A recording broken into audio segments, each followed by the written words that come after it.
Okay, continuing with the discussion of quantitative chemistry. Okay, hopefully that you realize that atoms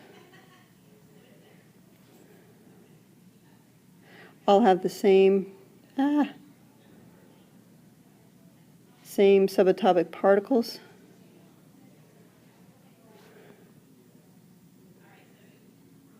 Those being protons, neutrons,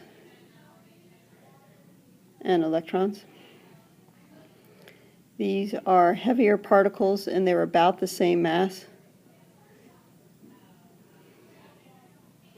Electrons are about 1/2000th of the mass of a proton or neutron. Should recall that the proton and neutron is the nucleus, electron in the electron cloud. Okay, elements are typically made up of isotopes. Okay, isotopes are atoms of an element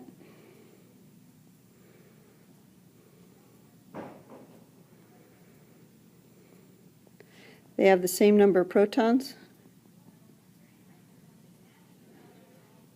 They differ in their number of neutrons, so their mass is different.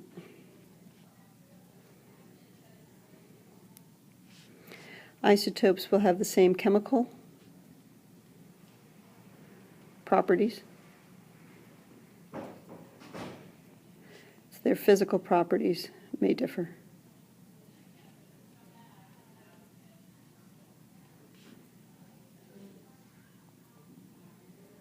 And that's how that mass spec works. Remember the mass spec, Viad?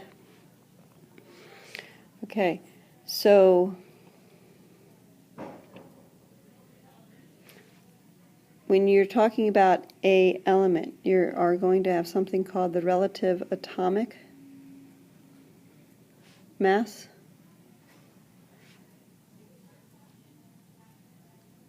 Okay, which is represented by an AR. And this is going to be the weighted average of all naturally occurring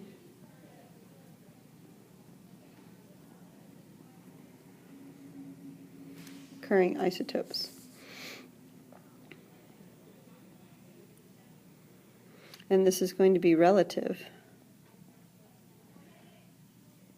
to 1/12 the mass or weight of a carbon-12 isotope. Okay. Technically, the relative atomic mass has no units. And similarly, what they call the relative molecular weight has no units, technically. Okay. Now, what we usually work with is what we call atomic mass. And that has the units of AMU, atomic mass units, and we deal with molar mass, which has the units grams per mole. Okay, these are all based also on the carbon-12 atom. Okay. All right.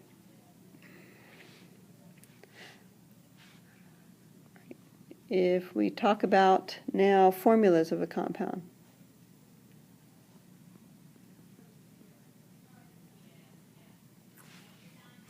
We have an empirical formula.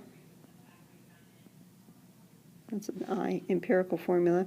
And this is defined as the simplest whole number ratio of atoms of each element.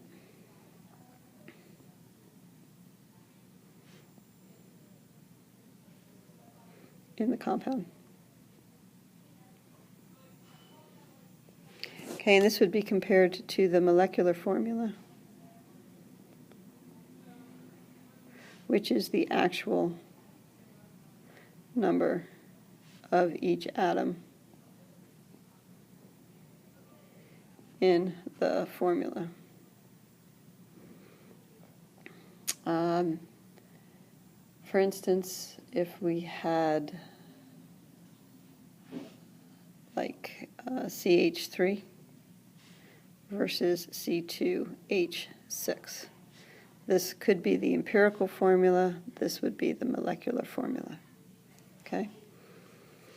All right. Other things is percent composition. Sometimes you'll be given the percent composition of a compound and asked to find the molecular formula, right? So in the percent composition, you're given the percent by mass of each element.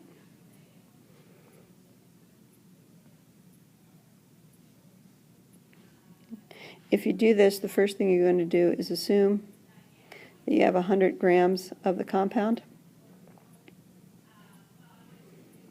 So each percent convert to grams.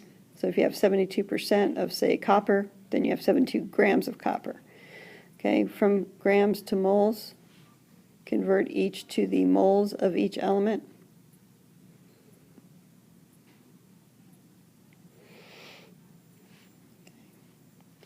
Divide each by the smallest number of moles.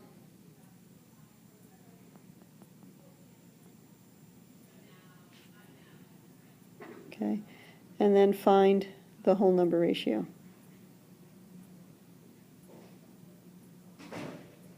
Okay, and that will give you the empirical formula. All right. Things to note: if you get these ratios and you get like a 1.3 or something 0.67, you're going to multiply those by 3 to get a whole number. Do not round. If you get a 0.25, multiply by 4. If it happens to be 0.5, you multiply by 2 to get whole numbers. You typically don't round.